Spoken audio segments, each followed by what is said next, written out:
Hello viewers, இன்னைக்கான video எதை பற்றினா நம்ம எப்படி கரிட்டாவில் க்ரீன் ஸ்க்ரீன் ரிமூவ் பண்ணுறது அப்படிங்கிறத பற்றி நம்ம வீடியோ பார்க்க போகிறோம். வாங்க வீடியோக்குள்ள போகலாம். கரிட்டா வந்து நீங்கள் ஓப்பன் பண்ணிக்கோங்க. நீங்கள் வந்து ஃபஸ்ட்டு வந்து க்ரீன் ஸ்க்ரீனை ரிமூவ் பண்ணோம்னா இதில் வந்து 4-5 மெத்தட் இருக்குது. இப்போ வாங்க ஃபஸ்ட் மெத்தட் என்னன்னு நம்ம பார்ப்போம். இதில் பார்த்தீங்கன்னா செலெக்ஷன் டூலில் ஒரு ஆப்ஷன் இருக்கும்.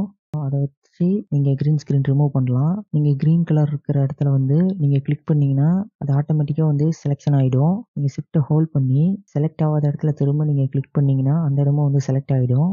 நீங்கள் எல்லாத்தையும் கரெக்டாக செலக்ட் பண்ணிவிட்டு உங்கள் கீபோர்டில் டெலீட் பட்டனை நீங்கள் கிளிக் பண்ணிங்கன்னா நீங்கள் செலக்ட் பண்ண ஏரியாலாம் டெலீட் ஆகிடும். அப்புறம் நீங்கள் இதை வந்து ஒரு பிஎன்ஜி சீக்வன்ஸ் மாதிரி நீங்கள் இதை யூஸ் பண்ணிக்கலாம். இப்போ வாங்க இன்னொரு மெத்தட் என்னங்கிறத நம்ம பார்ப்போம். பக்கத்துலேயே பார்த்தீங்கன்னா செலெக்ஷன் பை கலர் டூல்னு ஒரு ஆப்ஷன் இருக்கும். அதை வந்து நீங்கள் செலக்ட் பண்ணிக்கோங்க. செலக்ட் பண்ணிவிட்டு க்ரீன் கலர் இருக்கிற இடத்துல வந்து நீங்கள் கிளிக் பண்ணிங்கன்னா அந்த க்ரீன் கலர் எல்லாம் ஆட்டோமேட்டிக்காக வந்து செலெக்ஷன் ஆகிடும். அப்புறம் நீங்கள் செலெக்ஷன் ஆன வாட்டி உங்கள் கீபோர்டில் டெலீட் பட்டனை நீங்கள் கிளிக் பண்ணிங்கன்னா அந்த க்ரீன் கலர் எல்லாம் டெலீட் ஆகிடும். அப்புறம் நீங்கள் அதை வந்து பிஎன்ஜி சீக்வன்ஸ் மாதிரி நீங்கள் யூஸ் பண்ணிக்கலாம். இதில் பார்த்தீங்கன்னா இன்னொரு ஆப்ஷன் இருக்குது. அந்த ஆப்ஷன் வந்து சில இடத்துல கரெக்டாக வேலை செய்யலை.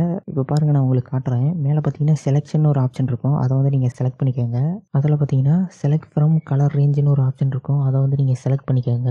அதில் பார்த்தீங்கன்னா இப்போ அது வந்து ரெட் கலரில் வந்து செலக்ட் ஆகிருக்கு. அதை நீங்கள் செலக்ட் பண்ணி பார்த்தீங்கன்னா அதில் பார்த்தீங்கன்னா நிறைய கலர் இருக்கும். Red, green, yellow, blue, Sayan அப்படின்னு நிறைய கலர் இருக்கும். அதில் பார்த்தீங்கன்னா நீங்கள் க்ரீன் கலர் வந்து நீங்கள் செலக்ட் பண்ணிவிட்டு செலக்ட் அப்படிங்கிற ஆப்ஷனை வந்து நீங்கள் கிளிக் பண்ணிங்கன்னா உங்களுக்கு வந்து இமேஜில் வந்து க்ரீன் கலர்லாம் செலக்ட் ஆகும். இது பார்த்தீங்கன்னா நிறைய இடத்துல கரெக்டாக செலக்ட் பண்ணலை. அப்புறம் நீங்கள் வந்து அந்த ஃபஸினஸை வந்து நீங்கள் இன்க்ரீஸ் பண்ணி டிக்ரீஸ் பண்ணி பார்த்தீங்கன்னா கரெக்டாக செலக்ட் பண்ண வாய்ப்பு இருக்குது. இது வந்து நிறைய இடத்துல யூஸ் ஆகிறதுக்கும் வாய்ப்பு இருக்குது. இப்படி ஒரு ஆப்ஷன் இருக்குங்கிறத நீங்கள் தெரிஞ்சுக்கோங்க.